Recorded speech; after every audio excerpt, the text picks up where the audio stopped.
আজকে আপনাদের 12টা খাবারের নাম বলবো, যে 12টা খাবার আপনার কিডনির 12টা বাজাতে পারে। সেই 12টা খাবার খুব ইম্পর্ট্যান্ট, আপনারা যত্ন সহকারে ভিডিওটা শুনবেন এবং কেন সেই কিডনির ক্ষতি করে এই 12টা খাবার সেটা আমাদের জানতে হবে এবং সেই অনুযায়ী আমাদের বুদ্ধি খাটিয়ে সেই খাবারগুলোকে আমাদের নিত্য দৈনন্দিন যে আমাদের মেনু প্ল্যান সেটা থেকে বাদ দিতে হবে বা বাদ দেওয়ার চেষ্টা করতে হবে। নমস্কার, আমি ডক্টর এস এ মল্লিক, আমি একজন ফিজিশিয়ান, আমি ডায়াবেটিস রোগীদের চিকিৎসা করি। আজকে আমরা আলোচনা করব কোন 12টি খাবার আমরা কিডনির প্রবলেম থাকলে আমরা বাদ দেওয়ার চেষ্টা করব, অ্যাভয়েড করার চেষ্টা করব। প্রথমেই আমরা বলি যে কিডনির খাবার কীরকম হওয়া উচিত, একটু ছোট্ট করে বলি। এটা নিয়ে একটা বড় ভিডিও হওয়ার কথা, কিন্তু আমি ছোট করে বলে দিই পুরো টপিকটা বোঝার জন্য। আমরা সেই খাবারগুলোই খাবো কিডনির প্রবলেম থাকলে যেগুলো খুব সহজে হজম হয়, যার মধ্যে নুন কম থাকবে, যার মধ্যে পটাশিয়াম কম থাকবে এবং যার মধ্যে ফসফেট কম থাকবে এবং প্রোটিনটা মডারেট থাকবে। এই ধরনের খাবার আমরা খাবার চেষ্টা করব। এই খাবারটাকে বলা হয় কিডনি ফ্রেন্ডলি। এবার কেউ যদি ডায়াবেটিক হন তাহলে তাকে তার সুগার লেভেল যাতে খুব বেশি বেড়ে না যায় বা সুগার স্পাইক যাতে না হয় সেই ব্যাপারটাও খেয়াল রাখতে হবে। এবং আমরা জানি যে কোলেস্টেরল কিডনির ক্ষতি করে, সেই জন্য কোলেস্টেরলটাও আমাদের কন্ট্রোলে রাখতে হবে। সুতরাং আমাদের এইভাবে আমাদের মেনু প্ল্যানটা করতে হবে যাতে আমাদের সুগার কন্ট্রোলে থাকে, আমাদের প্রেশার কন্ট্রোলে থাকে, আমাদের কোলেস্টেরল নর্মাল থাকে, তবেই কিডনি সুস্থ থাকতে পারবে। প্রথমে হচ্ছে আমরা বলতে চাই ডার্ক কালার্ড সোডা, যেগুলো কালো নরম পানীয়, বিভিন্ন ব্র্যান্ডের আমরা জানি বাজারে প্রচলিত কার্বোনেটেড যে কালো সোডাগুলো, আসলে এই কালো রঙটা আসে ফসফরাস থেকে, ফসফেটস। এই ফসফেটসগুলো কিডনির জন্য খারাপ। এই ফসফেটগুলো কি করে, বোনস থেকে ক্যালসিয়াম বার করে নেয়, আমাদের হাড়গুলো দুর্বল হয়ে পড়ে। এই কালো পানীয় যেগুলো, সেগুলো অ্যাভয়েড করতে হবে। আসলে এই পানীয়গুলোতে ফসফেট মেশানো হয় দুটো কারণে, যাতে এটা দেখতে অ্যাট্রাকটিভ হয়, লোকে আকৃষ্ট হয়, এটা যাতে ডিসকালার্ড না হয়ে যায় কিছুদিন রাখার পরে, প্রিজারভেটিভ হিসাবেও কাজ করে এটা, প্লাস এটা টেস্ট এনহ্যান্স করে। আপনি দেখবেন কালো নরম পানীয়গুলো সাদার থেকে একটু খেতে বেশি ভালো লাগে। আর চিরচারিত এই কথা যে খাবারগুলো খেতে বেশি টেস্টি সেগুলো শরীরের জন্য ক্ষতিকারক। সুতরাং এই কালো সোডা আপনাকে অ্যাভয়েড করতে হবে, এটা আমাদের 1 নম্বর। 2 নম্বর হচ্ছে অ্যাভোকাডো। আমরা জানি অ্যাভোকাডো একটা ফল, একটু দামি, ভারতবর্ষে বাংলাদেশে এখন পাওয়া যায়। এর মধ্যে প্রচুর ফাইবার থাকে, গুড প্রোটিন থাকে, আর avocado good source of good fat আর কি। কোলেস্ট্রল যাদের প্রবলেম আছে তারা অ্যাভোকাডো খেতে পারেন ফ্যাটের সোর্সের জন্য, কিন্তু এই অ্যাভোকাডোতে খুব হাই লেভেল অফ পটাশিয়াম থাকে। সেই জন্য অ্যাভোকাডো যাদের কিডনির প্রবলেম আছে তারা খাবেন না, অন্যান্য মানুষ খেতে পারবেন যাদের কিডনির সমস্যা নেই। অ্যাভোকাডোতে আমি বাদ দিতে বলি। 3 নম্বর হচ্ছে হোল হুইট ব্রেড আর কি, মানে গোটা যে মানে গম থেকে পিষে যে আটা তৈরি করা হয় সেটা আমি খেতে না করি। আমি বলি হোয়াইট আটার ব্রেড খেতে। তার কারণ হচ্ছে এর মধ্যে বেশি পটাশিয়াম আর ফসফরাস থাকে, এগুলো কিডনি হেলথের জন্য খারাপ। অনেকে মাল্টিগ্রেন খান, কিডনি যাদের প্রবলেম আছে তারা এমনি নর্মাল সাদা আটা খান, তাতে আপনার কিডনির ওপর চাপ কম পড়বে এবং আপনার রক্তে পটাশিয়াম এবং ফসফেট লেভেল বেড়ে যাওয়ার সম্ভাবনা কম হবে। 4 নম্বর হচ্ছে ব্রাউন রাইস। আজকাল খুব ট্রেন্ড, ব্রাউন রাইস খেতে হবে, বেশি ফাইবার, বেশি মিনারেলস, বেশি ভিটামিন, কিন্তু কিডনি রোগীদের জন্য খারাপ ওই একই কারণে, পটাশিয়াম আর ফসফরাস বেড়ে যাওয়ার জন্য। 5 নম্বর হচ্ছে কলা। কলা ইজ খুব ভালো একটি খাবার, খুব হাই ফাইবার আছে, অনেক ক্যালোরি আছে, কিন্তু কলার একটা অসুবিধা হচ্ছে কলা হচ্ছে খুব হাই পটাশিয়াম থাকে, পটাশিয়াম খুব রক্তে বেড়ে যাওয়ার সম্ভাবনা থাকে।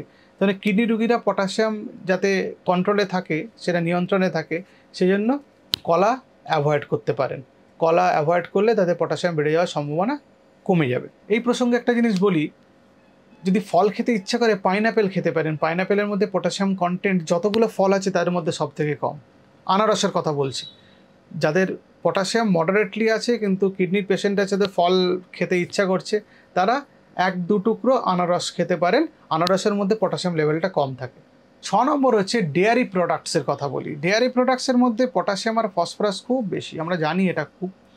তো কিডনি রোগীদের জন্য পটাশিয়াম আর ফসফরাস তো চলবে না, কারণ পটাশিয়াম বেড়ে গেলে ব্লাডে হার্টের অনেক রকম অসুবিধা হতে পারে, আর ফসফেট বেড়ে গেলে হাড়ের মধ্যে ক্যালসিয়াম খুলে বেরিয়ে আসবে, তখন অস্টিওপোরোসিস, অস্টিওপেনিয়া এগুলো হবে, হাড় নরম হয়ে যাবে।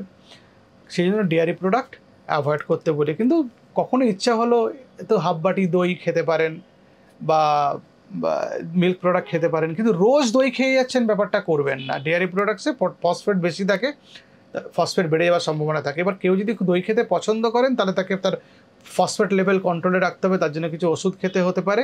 ফসফেট লেভেল চেক করে, পটাশিয়াম লেভেল চেক করে ডাক্তারবাবুর কাছে গিয়ে ফসফেট কন্ট্রোল রাখার ওষুধ খেতে হবে। সুতরাং এটাও আমাদের মাথায় রাখতে হবে। হতেই পারে যে আমাদের খুব ইচ্ছা করছে যে আমি রোজ পাতে একটু করে দই রাখবো, ঠিক আছে, কোনো অসুবিধা নেই। আপনার ডাক্তারবাবুর সঙ্গে আপনি কথা বলে নেবেন, সেই মতো তার ব্যবস্থা করবেন। 7 নম্বর হচ্ছে অরেঞ্জ বা অরেঞ্জ জুস, মানে কমলা লেবু এবং তার রস।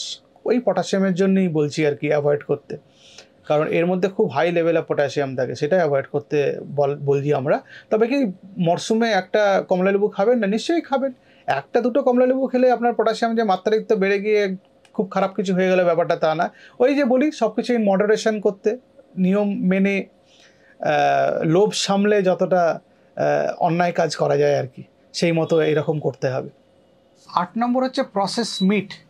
এই প্রসেস মিটের একটা অসুবিধা হচ্ছে, প্রসেস মিট মানে আমরা যে অনেক সময় খাই না, শিক কাবাব পাওয়া যাচ্ছে, কাবাব বাড়িতে এসেই মাইক্রোওয়েভে গরম করে খেয়ে নিচ্ছেন, এগুলো প্রিজার্ভ করার জন্য বেশি পরিমাণে নুন দেওয়া থাকে। এই নুনগুলো কিডনির ক্ষতি করে।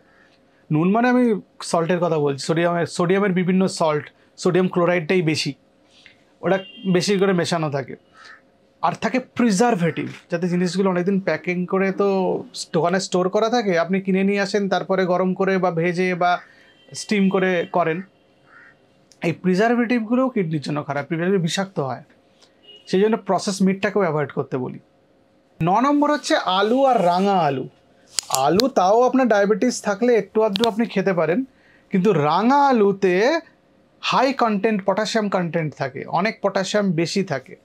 সেই জন্য রাঙা আলু, মিষ্টি আলু আমরা অনেক সময় আচারে খাই, মিষ্টি আলু বা চাটনি বাড়িতে বানানো হলো, আমের সঙ্গে মিষ্টি আলু কুচিয়ে চাটনি হলো, বা তরকারিতে অনেকে মিষ্টি আলু খান, লাল লাল রঙের যে আলুর কথা বলছি, ওইটার মধ্যে পটাশিয়াম বেশি থাকে, ওটা অ্যাভয়েড করুন আপনার কিডনির সমস্যা থাকলে। 10 নম্বর হচ্ছে টমেটো। টমেটোটা খুব ইম্পর্ট্যান্ট একটা সবজি, চাটনির উপকরণ, স্যালাডের উপকরণ, বাঙালিদের ইমোশন বলতে পারেন। ভালো ফাইবার আছে, অ্যান্টিঅক্সিডেন্ট আছে, এর মধ্যে টেস্ট এনহ্যান্স করার ক্ষমতা আছে। কেউ কেউ এমনি খায় ফল হিসাবে, টমেটো সবজি পেকে গেলে ফল হিসাবে লোকে খায়। কাঁচা টমেটো সবজিতে লোকে খাচ্ছেন, চাটনি বানিয়ে খাচ্ছেন, আচার বানিয়ে খাচ্ছেন, কিন্তু টমেটোর মধ্যে ওই পটাশিয়াম বেশি থাকে, অত্যন্ত হাই কন্টেন্ট অফ পটাশিয়াম থাকে। নর্মাল লোকের জন্য টমেটো অত্যন্ত ভালো একটি সবজি বা ফল আপনি বলতে পারেন, যদি ইউরিক অ্যাসিডের প্রবলেম না থাকে। এবং ডায়াবেটিস থাকলে আমি বলি টমেটো খান বেশি করে, কিন্তু টমেটোর মধ্যে সুগার বাড়ে না। কিন্তু যাদের ডায়াবেটিস আবার কিডনির প্রবলেম আছে তাদের জন্য আবার টমেটো চলবে না। ডায়াবেটিস বা ইউরিক অ্যাসিডের প্রবলেম আছে, টমেটোটা খেতে অ্যাভয়েড করতে বলি। টমেটোর মধ্যে খুব ভালো অ্যান্টিঅক্সিডেন্ট আছে, হেলথ ভালো রাখে, লো ক্যালোরি, গ্লাইসেমিক ইন্ডেক্স কম, অনেক ভালো গুণ থাকা সত্ত্বেও কিডনি রোগীদের টমেটো খেতে আমি অ্যাভয়েড করতে বলছি। 11 নম্বরে বলবো আমি প্যাকেজ বা ইনস্ট্যান্ট মিলস যেগুলো পাওয়া যায়, আজকাল অনেক নুডলস পাওয়া যায়, প্যাকেটের মধ্যে খুলে জল ঢেলে দিলে নুডলস তৈরি হয়ে গেল, বিরিয়ানি পর্যন্ত পাওয়া যাচ্ছে, ওগুলো খেতে না করতে বলি, কারণ ওর মধ্যে খুব হাই কন্টেন্ট অফ সোডিয়াম আর প্রিজারভেটিভ থাকে, কিডনির জন্য অত্যন্ত খারাপ, সেই জন্য ওগুলো অ্যাভয়েড করবেন। নুডল খেতে ইচ্ছা করতেই পারে, মানে রিফাইন কার্বোহাইড্রেট, কিন্তু আপনার ইচ্ছা তো করতেই পারে, আপনি বাড়িতে বানিয়ে খেয়ে নিন, বা নিদানপক্ষে দোকান থেকে বানানি প্যাকেজ নুডলস এগুলো অ্যাভয়েড করুন। 12 নম্বর হচ্ছে যে 12টা খাবার আমাদের কিডনির 12টা বাজাতে পারে কিডনির প্রবলেম থাকলে, তার মধ্যে 12 নম্বর হচ্ছে শাক। শাকের মধ্যে হাই কন্টেন্ট অফ পটাশিয়াম থাকে, এই একই কারণে শাক অ্যাভয়েড করা ভালো। তবে ইচ্ছে হলে খুব অল্প পরিমাণে আপনি খেতে পারেন, নজরে রাখতে হবে পটাশিয়াম যাতে বেড়ে না যায়।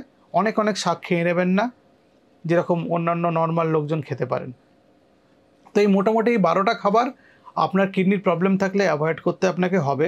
এরপরে আরও 3টে খাবারের নাম আমি বলে দেবো, যে খাবারগুলো আপনাকে অ্যাভয়েড করলে ভালো। তার মধ্যে একটা হচ্ছে চিপস বা ক্র্যাকার্স, যেগুলো আমরা খাই তার মধ্যে খুব বেশি নুন থাকে, ওগুলো আপনারা অ্যাভয়েড করবেন। 2 নম্বর হচ্ছে রেড মিটের মধ্যে আমরা জানি ক্রিয়েটিন থাকে। ক্রিয়েটিন যখন রান্না করা হয় তখন ওটা কনভার্টেড টু ক্রিয়াটিনিন হয়ে যায়, তখন ব্লাডে ক্রিয়াটিনিন বাড়ায়। প্লাস এর মধ্যে রেড মিটের মধ্যে high content of potassium and phosphorus থাকে, যেগুলো কিডনি রোগীদের জন্য খারাপ। রেড মিটটা আপনাকে অ্যাভয়েড করতে হবে। আর লাস্ট হচ্ছে খেজুর এবং কিশমিশ, এগুলো কনসেন্ট্রেটেড অ্যান্টিঅক্সিডেন্ট আর পটাশিয়াম থাকে। অ্যান্টিঅক্সিডেন্টটা তো ভালো, সেটা কিডনি রোগীদের জন্য ভালো, যে কোনো রোগীদের জন্য ভালো। অক্সিডেটিভ স্ট্রেস কমায়, অর্গান ড্যামেজ কমায়। কিন্তু এর মধ্যে পটাশিয়াম যে অনেক আছে, সেটা আপনার কিডনির ক্ষতি করতে পারে, ব্লাডে পটাশিয়াম লেভেল বেড়ে যেতে পারে, তার জন্য আপনার হার্টের ক্ষতি করতে পারে। সেই জন্য আমি বলি এই মোটামুটি 12টা, এই আর প্লাস আরও 3টে এই খাবারগুলো আপনারা কিডনির প্রবলেম থাকলে অ্যাভয়েড করুন। ইচ্ছা হলে খাবেন, অল্প বিস্তর খাবেন, লোভ করে খাবেন না। মানসিক তৃপ্তির জন্য ঠিক যতটুকু প্রয়োজন ততটুকু খাবেন। দরকার পড়লে একজন প্রশিক্ষণপ্রাপ্ত এবং অভিজ্ঞ ডায়েটিশিয়ান বা নিউট্রিশনিস্টের পরামর্শ নেবেন। আর আমরা তো আছি আপনাদের সঙ্গে। নমস্কার।